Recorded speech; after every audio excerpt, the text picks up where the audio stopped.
Ассаламу алейкум ва рахматуллахи ва баракату. Құрметті бауырлар, құрметті жамағат. Бүгін сіздермен біз исламдағы көше әдебі турасында сөз қозғайтын боламыз. Енді осы көше әдебі турасында Алла Тағала қасиетті Құран кәрімде, пайғамбарымыз Мұхаммед Мұстафа саллаллаху алейхи ва саллям мүбәрак хадистерінде және қазақ даласында өткен ұлы ғалым ғұламалардың көптеген еңбектерінде көруге болады. Пайғамбарымыз саллаллаху алейхи ва саллямның хадистерінің біріне келетін болсақ, Әбу Саид әл-Худрида, Алла одан разы болсын, келген хадисте былай дейді: пайғамбар Мұхаммед Мұстафа саллаллаху алейхи ва саллям бір кезде бір сахабаларына былай дейді: сендердің еш уақытта жол бойында отыруға, жиналуға ларың дұрыс емес дегенді айтады. Сол кезде сахабалар: е Аллахтың расулы, біз жиналсақ, біз топталсақ, ол жерде бір-бірімізбен сұхбаттасып және бір-бірімізбен пікірлесіп, және де ол жерде бір талқы, яғни бір-бірімізге деген сондай жәрдемшілік болады деген кезде пайғамбарымыз саллаллаху алейхи ва саллям ондай жиналуға, ондай ұйымдасуға, яғни мұқтажы болған болсаңыздар, онда көше әдебін сақтауларыңызды деп бұйырады. Сол кезде сахабалар сұрайды: е Аллахтың расулы, көше әдебі дегеніміз не деген кезде, сол кезде сахабаларға былай дейді пайғамбарымыз саллаллаху алейхи ва саллям: яғни көшенің хақысы дегеніміз адамдарға, яғни сұқтана қарамау, және де оларға зиян жеткізбеу, сәлем берсе сәлемін алу, жақсылыққа бұйырып, жаманшылықтан қайтару.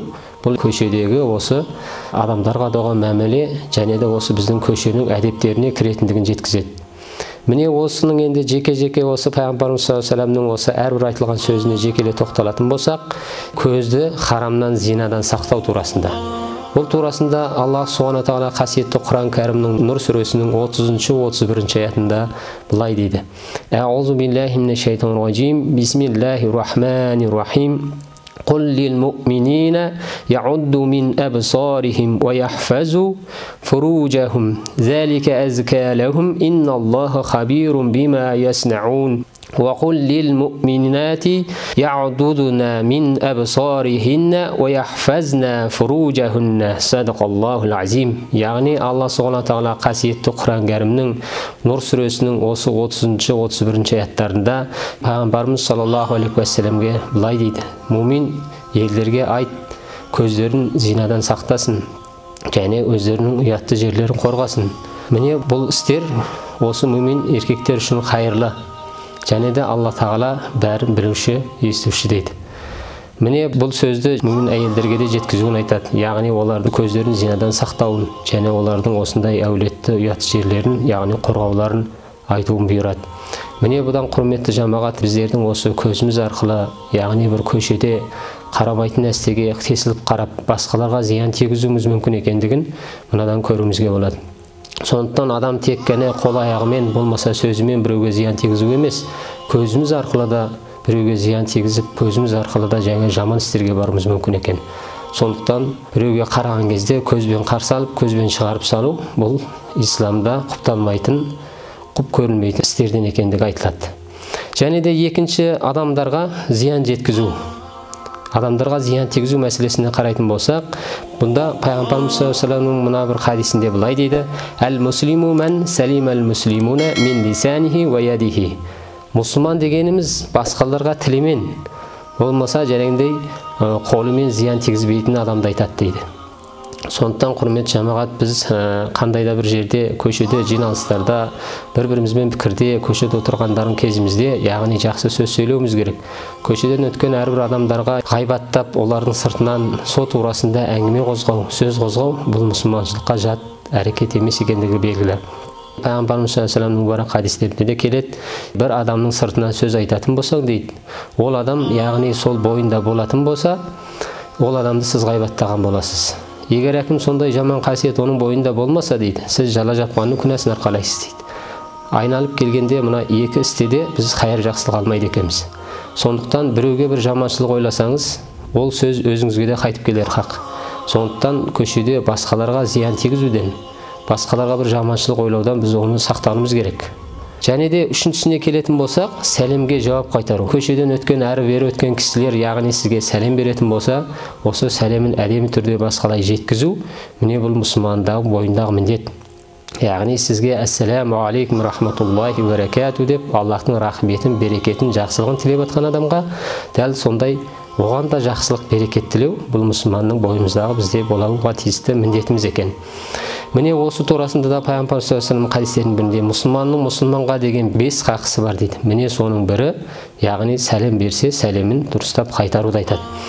Және де жақсылыққа шақыру, жамандықтан қайтару.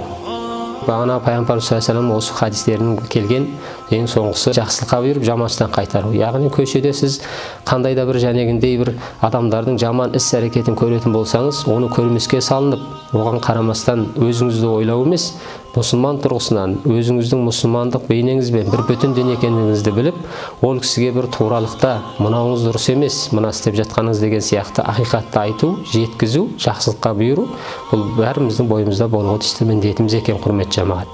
Бұл турасында да мына Алла Тағала қасиетті Құран кәрімде Әли Имран сүресінің 110-шы аятында да біздерге былай дейді: сендер адам баласы үшін игілікті әмір етіп, қарсылықтан тиятын, сондай-ақ Аллаға сенетін қайырлы үмбет болып шығарылдыңдар дейді. Сондықтан бұл әрбір мұсылманның бойында болуға тиісті қасиеттер екен. Және де осыған байланысты енді осы жолда отырған кезде, яғни жолда да жәнегіндей оғаш қылық әрекеттерден сақтанумен бірге жолда жатқан зиянды заттарды алып тастау.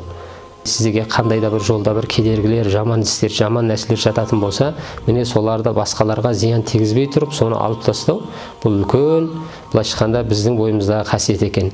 Пайғамбар саллаллаху білесіздер, келген хадистерінде иманның жартысы тазалық деді. Мұсылман осы тазалығымен өзінің болмысындағы және жасаған ортасындағы ерекшеленеді екен. Сондықтан қандай да бір сыртта бір қоқсық және де басқа лас нәрселер болатын болса, оны ала жүру, оны жинай жүру, былайша айтқанда бұл біздің өзімізге күнделікті әдетімізге айналдыруымыз керек екен. Міне бұл осы арқылы біз басқа адамдарға сол жәнегіндей болмайтын бір қоқсық арқылы бір зиян тиіп қалудың алдын алады екенбіз. Міне бұда үлкен жақсылық бар. Және де келетін болсақ, адамдар отыратын жерлерге дәрет сындыру.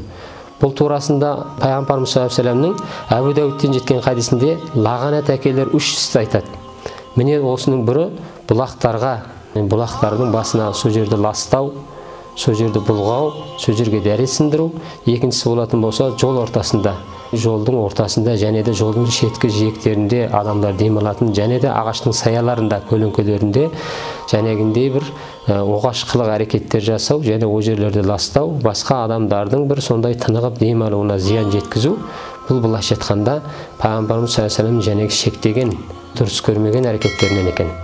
Міне құрметті жамағат, біздің осы исламдағы көше әдептеріне білуге тиісті амалдарымыз, яғни көшеде отырған кезімізде болсын, сол көшеде бір қандай да бір істермен шұғылданған кезімізде өзімізге де өзгеге де зиянды бермейтіндей амалдарды жасауымызды біздерге бұйырып отыр.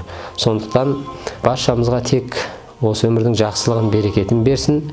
Әрбіріміз көшеде болсын, үйімізде болсын, әдептілікпен, имандылықпен, ибадылықпен, тазалықпен жүруімізді Алла нәсіп етсін. Ва ахиру дәъвана валилхамдулиллахи раббил аламин.